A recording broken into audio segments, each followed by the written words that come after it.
Magandang hapon po sa inyong lahat. Ito naman po si Lola Sara. Isinasaysay ko ang talambuhay ng aking sarili.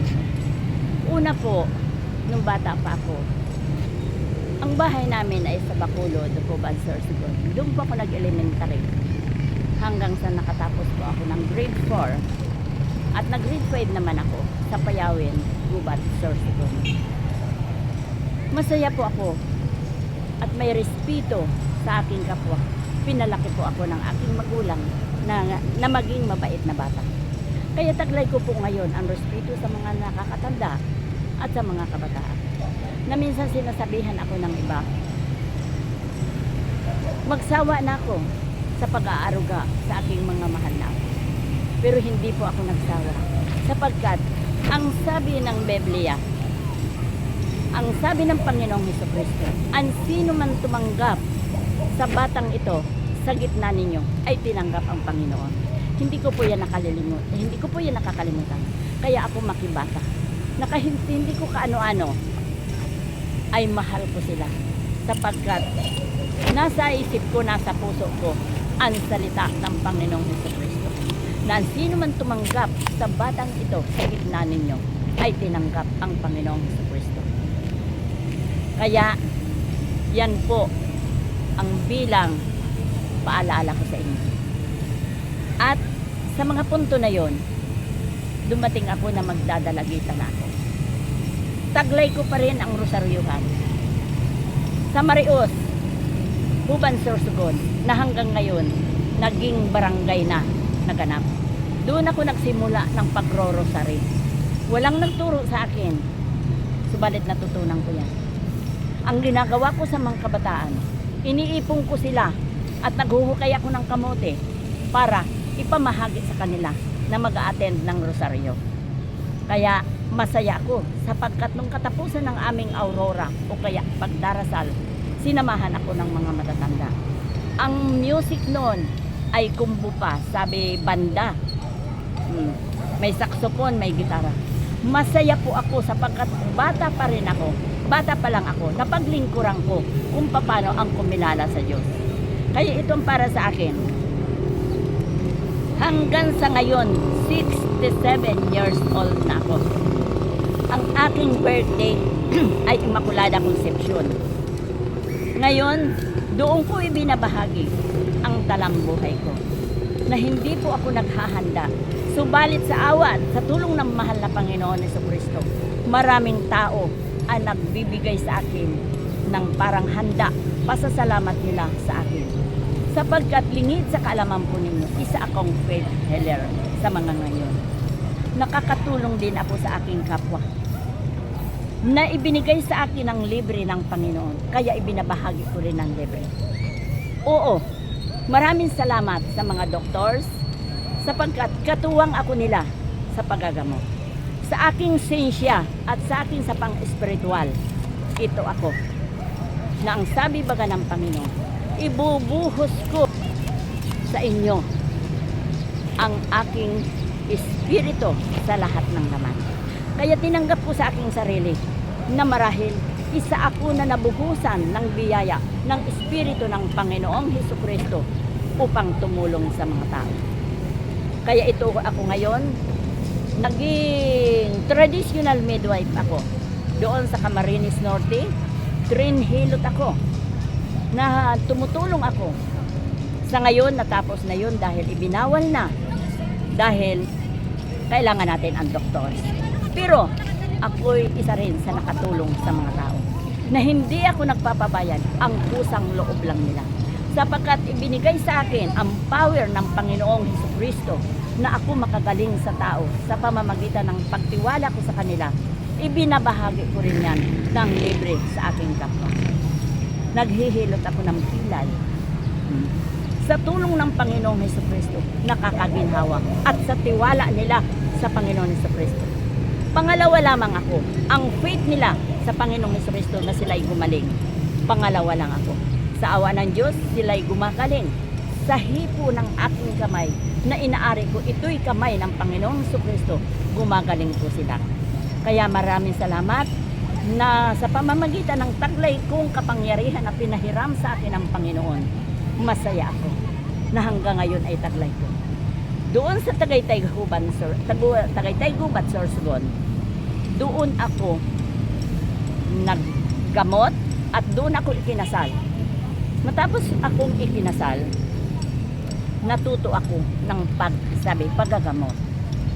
Ang aking paggagamot ay puro lamang herbal, na kung ano ipinaabot sa aking isipan ng Panginoon, yun ang ginagawa ko. Tinatapalan ko sila ng herbal na may panalangin at tiwala sa Panginoon. Sa awa naman ng Diyos, sila ay gumagaling. Na kung minsan ipagtanong ninyo, marami akong kababaro sa buhi Camarines Sur. Maraming salamat sa inyo, lalo na kayo na mga aking kababaro, member ko. Maraming salamat sa inyo. Ito ako, si Lola Sara. Nakita naman ninyo, oo, matanda na ako. Pero para sa akin, maraming salamat sa Panginoon. Dahil sa edad ko ito na 67 years old, wala ako maintenance na gamot. Sapagkat ako'y malusog pa ng dahilan sa tila ako sa mahal na Panginoon. Kaya, sa aking naging karanasan, inspirasyon ninyo at lalo na ako, na kung ikaw pala, malaki ang tiwala mo sa Diyos, malaking biyaya ang ipagkakaloob sa iyo. Kasi milagro ito sa buhay ko. Sino ako? Nabibigyan ng kapangyarihan ng Diyos ng dahilan sa tiwala ko. Na nandyan din bagayan sa Biblia na mayroon isang babae na dinudugo. Ha? Ang sabi ng babae, Diyos ko, pagalingin mo po ako. Ang pangarap niya, mahipo ko lang niya ang damit ng Panginoong Hesukristo. Gagaling ako sapagkat dinudugo ang babae. Galing na siya sa mga manggagamot kung saan sana.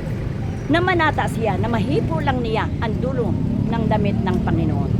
Nung nahawakan niya ang gayad ng damit ng Panginoong Hesukristo, liningon siya ng Panginoon. Ano ang sinabi sa kanya? Babae, pinagaling ka ng iyong paniniwala. Kaya ang paniniwala ko kahit hindi ko nakikita ang Panginoong Hesukristo, masaya ako sapagkat kapiling ko siya.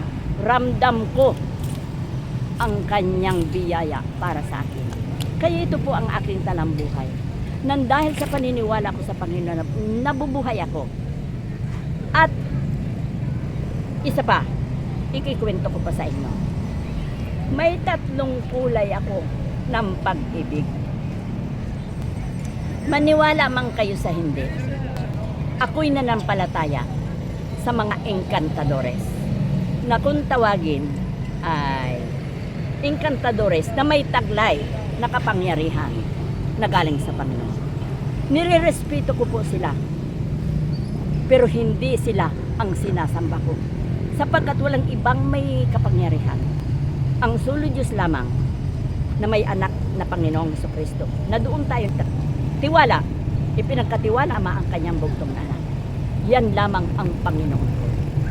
Pangalawa, pangatlo lamang ang mga encantadores na nasubukan ko rin.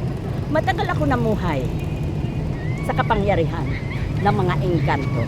Paniwalaan man ninyo hindi, nagkaroon ako ng pag-ibig sa mga engkanto. Kaya ako, ang paningin ko sa syudad na ito ay kabukiran. Pero mahal ko sapagkat yan ang sinasabi sa Ingles. Ituwid ninyo kung mali. I love nature. Mahal ko ang kabundukan sapagkat naranasan ko ang kaligayahan doon. Inari ko yun na yun ay daigdig ng mga engkanto. Doon nangyari ang aking talambuhay. Umibig ako sa engkanto at inibig naman ang katawan ko ng material. Naganap ko yan sa totoong buhay ko. Naging masaya ako sa maikling panahon. Nagkaroon ng bunga ang pagmamahala namin. Subalit, yun ay bawal sapagkat ako ay may asawa sa material. Sa utos ng Espiritu, layuan ko yun. Linayuan ko po yun hanggang sa nagkaroon ako ng anak sa kanila. Maniwala kayo sa hindi, ang gaganda nila, matatalino sila. At ito pa rin ako. Nakita naman ninyo ang anyo ko. Kahit papano. 67 years old na ako, malakas pa. At ang ipinagmamalaki ko, wala akong kasalanan sa Diyos.